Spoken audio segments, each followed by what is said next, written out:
Essa história de cobrar juiz que descumpre a lei pode muito bem, nesse bolo, que o Alexandre e o Supremo entrem para servir como exemplo. Falando em juiz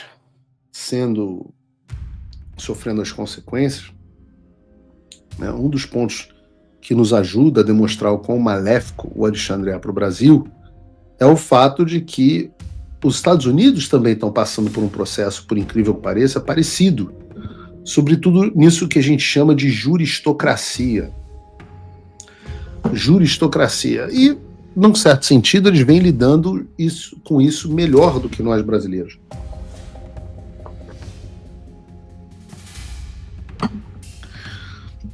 Por que eu estou falando isso? Porque vocês lembram do Kash Patel, que eu comemorei muito a nomeação dele para diretor do FBI, porque eu li o livro dele, que se chama Government Gangsters, que se chama, ou seja, a tradução, gangsters do governo, que são as pessoas ali que trabalham no governo, mas são verdadeiros gangsters, tipo um careca mafioso que ameaça políticos no Brasil que não cumpram a sua agenda, que prende mulher que pinta batom, etc., solta candidato corrupto, usa a sua cadeira para fins políticos. Tem um livro só sobre isso, desse Kash Patel.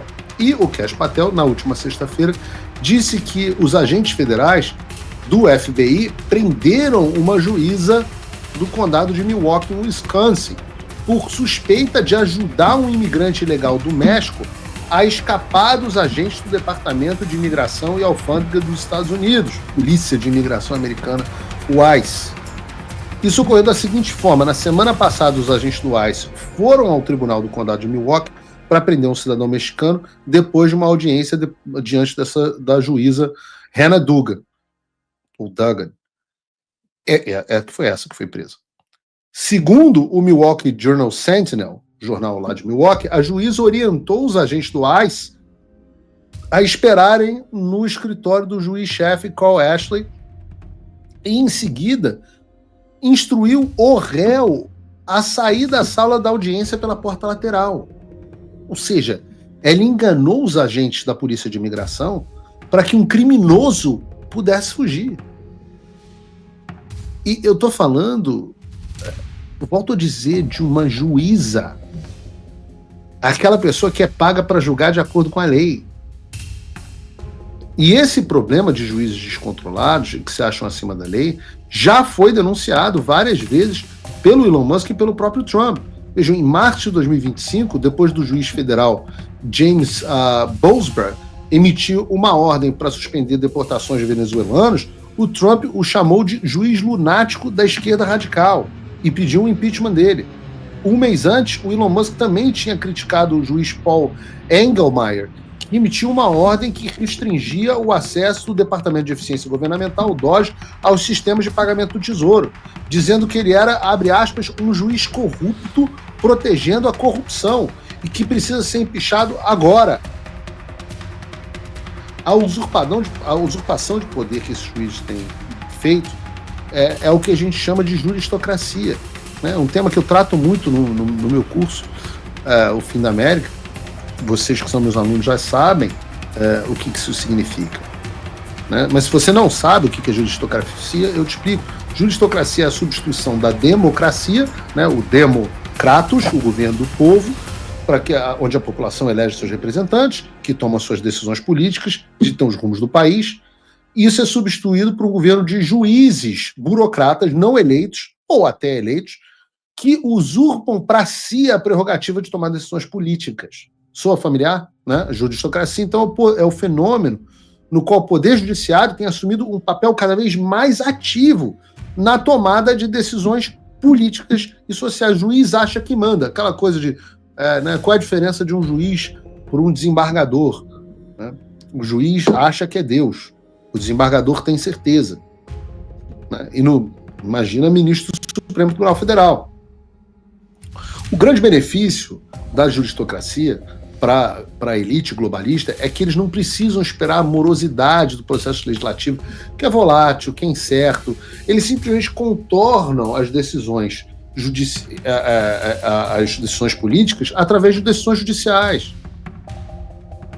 E como é que isso acontece? Isso muda de acordo com a forma como o direito é visto. Né? A ideia do direito que nós tivemos nos últimos séculos, né? Claro, em razão do experimento americano, a divisão dos 3 poderes, sempre atribuiu pouco poder ao poder judiciário. O Barão de Montesquieu, o Alexander Hamilton, o próprio James Madison jamais imaginaram, quando criaram esse sistema, que é o sistema que a gente usa no Brasil, sistema americano, o que se chama de democracia, república, o que quer que você seja, eles nunca imaginaram que nós fôssemos ter problema com juízes descontrolados, militantes agora. Porque para eles os juízes estavam sempre amarrados na lei. Né? Eles diziam, o Hamilton diz, né? Eles não terão nem o poder da Bolsa, que é o poder do orçamento, que é o poder legislativo, nem o poder da força, né? Que é o poder da espada, que é o do poder executivo. Então, para você saber se vive numa juristocracia, você faz uma pergunta muito simples. Quem tem mais poder no seu país?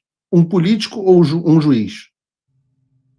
Quem tem mais poder no Brasil? O Lula? Hoje, eu tive essa pergunta hoje numa reunião com o pessoal do Departamento de Estado. Veio uma pessoa nova e tal, que estava tentando entender o que estava acontecendo numa reunião de conferência, e eles falaram assim, então esse Moraes é o problema, não é o Lula. Eu falo assim, não, que Lula? Não perco um segundo da minha vida com o Lula. O Lula está lá roubando com o irmão dele no sindicato do INSS, eu já estou acostumado. Isso aí é moleza para nós.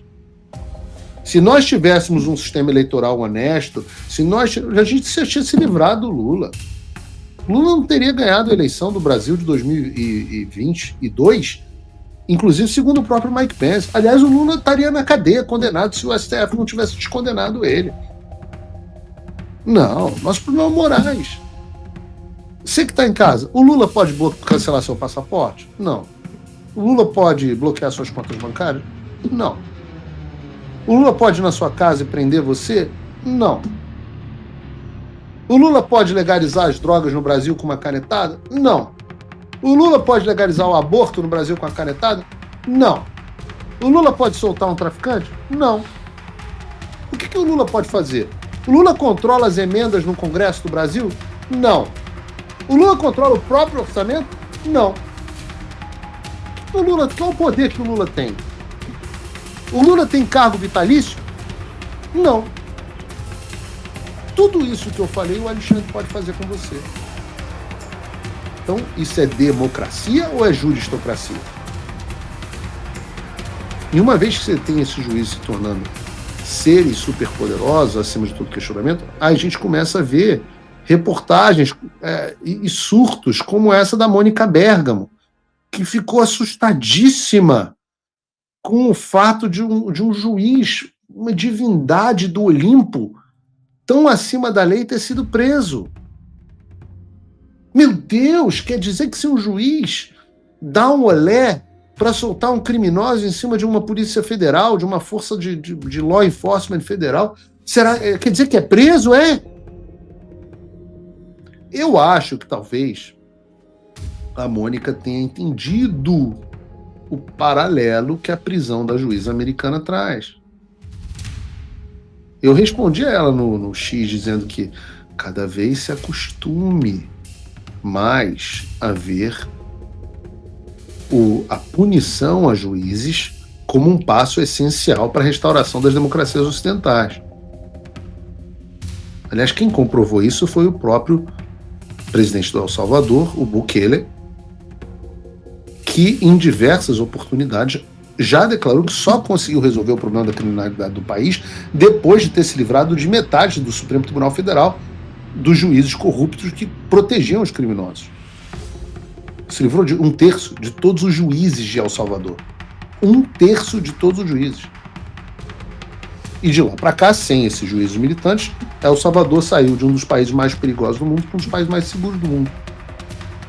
E outro exemplo, se El Salvador é um exemplo positivo, Israel é um exemplo negativo, onde a juristocracia está vencendo. Israel, diante do problema da juristocracia, tentou fazer uma reforma no Poder Judiciário que foi derrubada pelo próprio Poder Judiciário. Os juízes militantes derrubaram a reforma que pretendia tornar os juízes militantes menos poderosos. Ou seja, Isso é juristocracia. Então, esperem sim um conflito maior com os juízes, e como nós já vimos no caso americano, isso é uma prioridade para o Trump.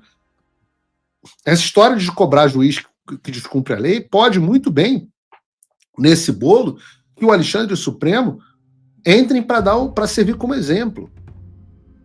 Então, Mônica Bergamo, muito oportuno o seu desespero.